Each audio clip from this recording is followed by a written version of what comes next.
Greetings. Our readings today are Exodus chapters 13 to 15.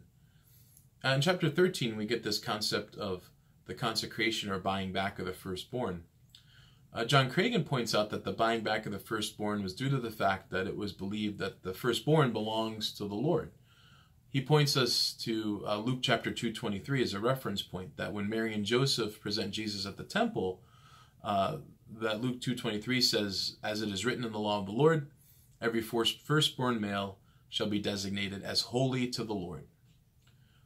So I think in our readings today, we're getting a concept of what it means for God to be our Redeemer, right?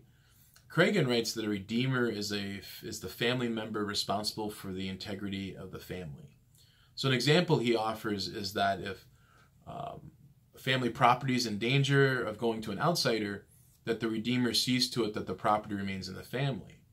He goes on to argue that the Redeemer would intervene at crucial moments of family life, and that redemption also means that God is identified as the family, as a member of the family. So once again, we get, with this concept of redemption, another intimate portrait of our God.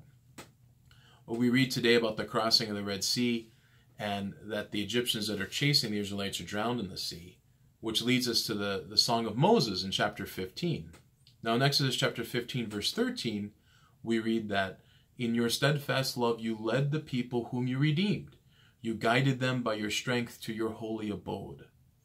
So again, an image of God as our Redeemer is a God that is faithful to us when we find ourselves in critical moments in our lives, all the way to that ultimate redemption, in which God does not allow death to have the final say on us, and that we are redeemed by our great Redeemer. So these are some images and other portraits of who God is. And God as our Redeemer is certainly an image that we get in the Exodus story. Those are some thoughts for today. Take care and God bless.